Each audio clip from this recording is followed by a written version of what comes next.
Selamat sore Mdar dan teman-teman.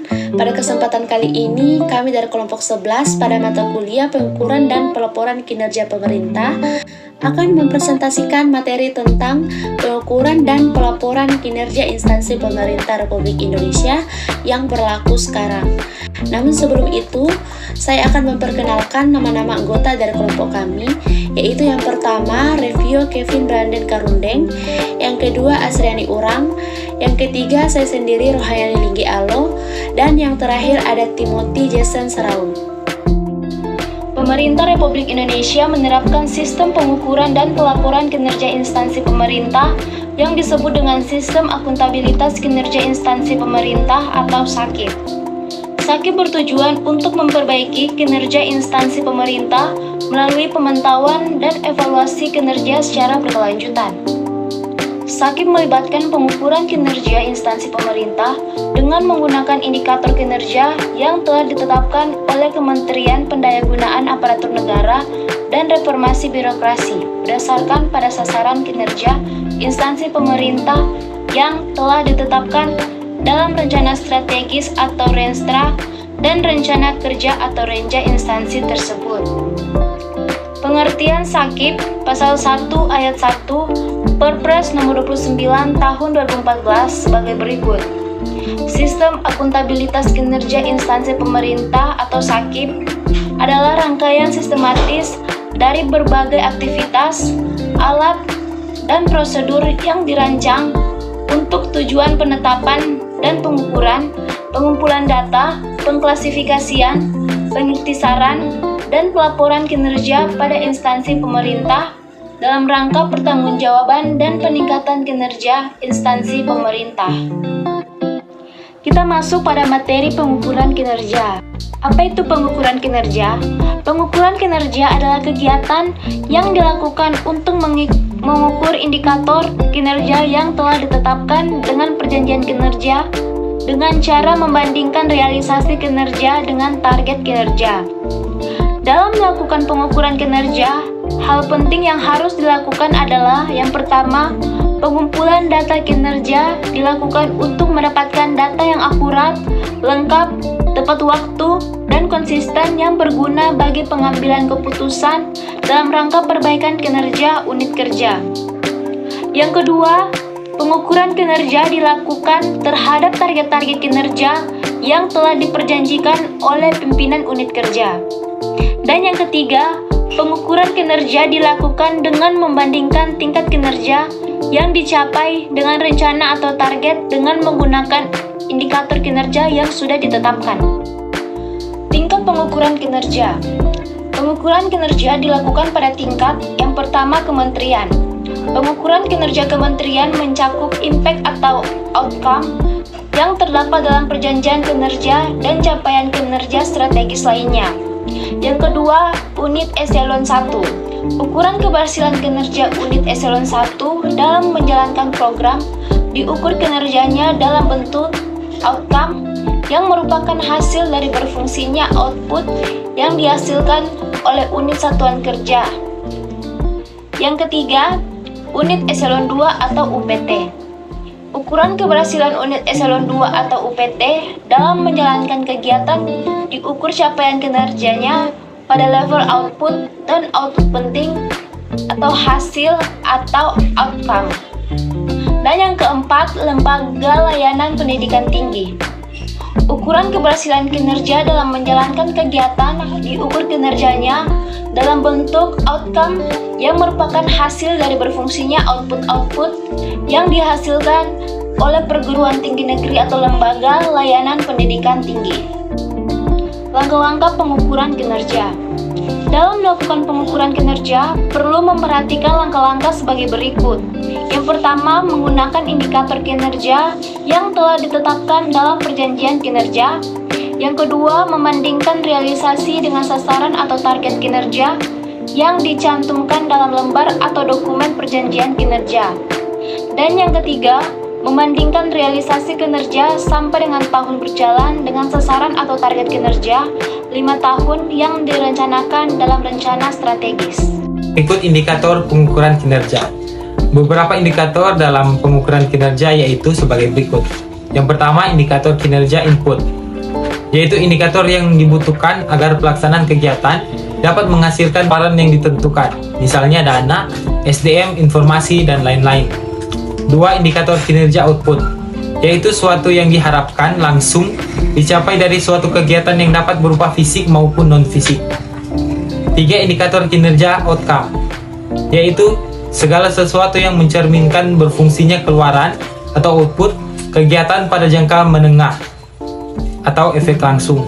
4. Indikator kinerja benefit atau manfaat, yaitu sesuatu yang terkait dengan tujuan akhir dari pelaksanaan kegiatan. 5. Indikator kinerja impact atau dampak, yaitu pengaruh yang ditimbulkan baik positif maupun negatif pada setiap tingkatan indikator berdasarkan asumsi yang telah ditetapkan. Berikut laporan kinerja. Laporan kinerja adalah ikhtisar yang menjelaskan secara ringkas dan lengkap tentang capaian kinerja yang disusun berdasarkan rencana kerja yang ditetapkan dalam rangka pelaksanaan APBN atau APBD, yang merupakan bentuk akuntabilitas dari pelaksanaan tugas dan fungsi yang dipercayakan kepada setiap instansi pemerintah atas penggunaan anggaran yang bersifat tahunan yang berisi pertanggungjawaban kinerja suatu instansi dalam mencapai tujuan atau sasaran strategi instansi. Hal terpenting yang diperlukan dalam penyusunan laporan kinerja adalah pengukuran kinerja dan evaluasi, serta pengungkapan secara memadai hasil analisis serta pengukuran kinerja. Pada setiap akhir tahun anggaran, instansi pemerintah diwajibkan untuk menyusun laporan akuntabilitas kinerja instansi pemerintah atau LAKIP, yang berisi informasi tentang capaian kinerja instansi selama tahun anggaran tersebut. LAKIP ini akan dievaluasi oleh Kemenpan RB dengan dapat digunakan sebagai bahan pertanggungjawaban oleh instansi pemerintah kepada publik. Berikut tujuan pelaporan kinerja. Yang pertama, memberikan informasi kinerja yang terukur kepada pemberi mandat atas kinerja yang telah dicapai. 2. Sebagai upaya perbaikan berkesinambungan bagi instansi pemerintah untuk meningkatkan kinerjanya. Berikut format laporan kinerja. Menyajikan informasi tentang: yang pertama, uraian singkat organisasi. 2. Rencana dan target kinerja yang ditetapkan. 3. Pengukuran kinerja. 4. Evaluasi dan analisis kinerja. Berikut pengumpulan data. Pengumpulan dan perangkuman harus memperhatikan: yang pertama, indikator kinerja yang digunakan. 2. Frekuensi pengumpulan data. 3. Penanggung jawab pengumpulan data. 4. Mekanisme perhitungan. 5. Media yang digunakan. Selanjutnya, metode pengumpulan data. Yang pertama, sensus. Cara pengumpulan data yang dilakukan dengan cara wawancara langsung, mailing system, atau cara lain dalam waktu tertentu, di mana pencacahan dilaksanakan secara lengkap terhadap semua unit observasi dalam populasi. Kemudian ada survei. Cara pengumpulan data yang dilakukan sama seperti sensus.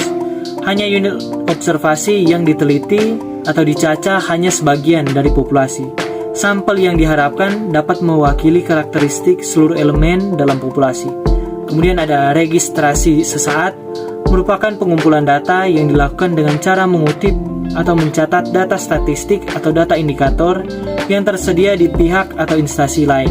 Kemudian ada registrasi kontinu, merupakan proses registrasi atau pencatatan informasi tertentu dari suatu kegiatan atau program yang dilakukan secara kontinu dalam kurun waktu yang telah ditentukan. Selanjutnya, format laporan kinerja instansi pemerintah, yang terdiri dari bab 1 yaitu pendahuluan. Pada bab ini disajikan penjelasan umum organisasi dengan penekanan kepada aspek strategis organisasi serta permasalahan utama atau strategic issue yang sedang dihadapi organisasi. Lalu ada bab 2 yaitu perencanaan kinerja.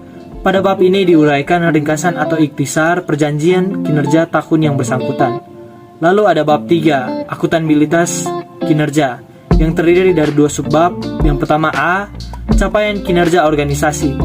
Pada subbab ini disajikan capaian kinerja organisasi untuk setiap pernyataan kinerja sasaran strategis organisasi sesuai dengan hasil pengukuran kinerja organisasi. Untuk setiap pernyataan kinerja sasaran strategis tersebut dilakukan analisis capaian kinerja sebagai berikut. Pertama, membandingkan antara target dan realisasi kinerja tahun ini.